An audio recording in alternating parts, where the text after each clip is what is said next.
3 cara balas dendam terbaik ke mantan. Nomor 3 bisa bikin dia menyesal dan galau. Ada istilah mantan terindah, tapi sebetulnya dia bukanlah yang terbaik. Sebab kalau terindah artinya tidak akan ninggalin dan bikin galau. Ingin rasanya balas dendam, dalam arti dendam yang positif, supaya dia menyesal telah meninggalkan kita. Kita sering merasa putus asa, galau, dan menyesal setelah pacar kita resmi jadi mantan. Bagi kita mungkin dia yang terbaik, namun malah pergi begitu saja tanpa alasan. Tahu-tahu dia baru saja dapat pacar lagi, maka timbul keinginan balas dendam padanya. Balas dendam pada mantan yang dimaksud adalah bagaimana kita berperilaku sehingga kemudian lebih berhasil dalam hidup setelah tanpa dia. Sehingga ketika melihat keberhasilanmu, dia menyesal telah meninggalkanmu, bahwa ternyata kamulah yang terbaik, maka dia jadi galau dan timbul keinginannya untuk balikan. Lantas, apa saja tips untuk menggalaukan bekas pacar yang telah dengan tidak beretika pergi begitu saja? Silahkan simak sampai habis.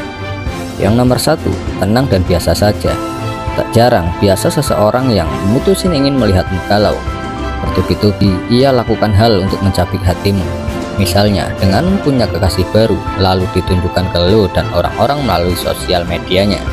Harapannya lo kalah jauh, apalagi lo belum punya pacar lagi, masih sendiri. Kenyataan itu bikin dia jumawa. Pikirnya lo tidak bisa move on darinya. Cara menghadapinya adalah tenang dan santai saja. Jalani hari-harimu dengan biasa. Balas postingannya dengan hal-hal positif. Ingat, jangan posting kalimat menyindir dia, karena tetap saja dia akan mengira lo galau karena dia. Artinya dia berhasil bikin lo sedih, bro. Maka postinglah hal-hal yang tidak menyangkut dirinya sama sekali dan enjoy aja jalani harimu. Untuk apa lo menggalau berhari-hari mengenang si pengkhianat cinta? Rugi, bro.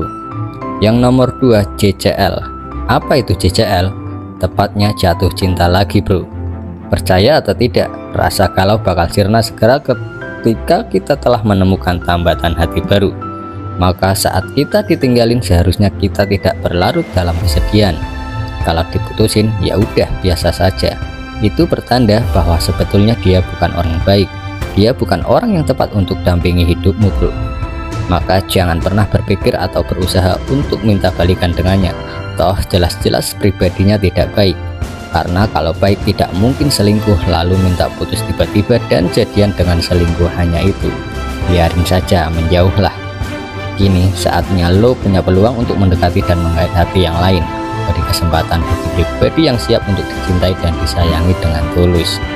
Namun ingat, bro, jangan gegabah. Lo cari pacar baru bukan karena berambisi ingin menunjukkan pada bekas pacar bahwa lo bisa dengan segera menemukan penggantinya. Lo berusaha dapat pacar baru dan seolah mau mengatakan aku ora popo ditinggalin. Jangan, itu hanya akan jadi pelampiasan saja. Dasar cintanya nggak kuat, singkat banget. Karena sesuatu yang dasarnya tidak kuat pasti rapuh. Maka lo akan mengalami kisah cinta yang tidak menyenangkan lagi secara berulang.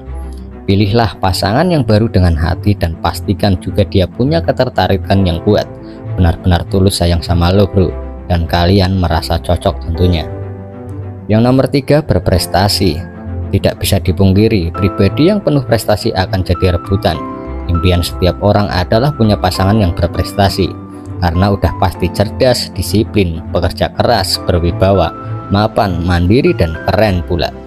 Bila punya pacar yang seperti itu, bikin bangga dan masa depan sudah jelas, bro. Maka jadilah lo pribadi yang penuh prestasi. Sebab seorang yang berprestasi itu adalah pribadi yang diidamkan semua orang, berpeluang untuk dapatkan jodoh dengan segera. Maka ketika diputusin, lo bukannya nangis-nangis, sedih yang berlarut, mengunci diri dari pergaulan, tidak memperhatikan kesehatan, tidak mau makan, berada di kamar seharian. Untuk apa itu semua, bro? Tiada guna. Berhentilah berperilaku seperti itu. Perbaiki hidupmu, bro.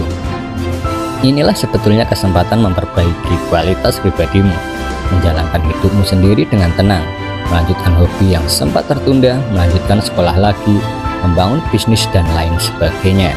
Maka hasilnya bisa lo nikmati sendiri atau bersama pasanganmu yang baru.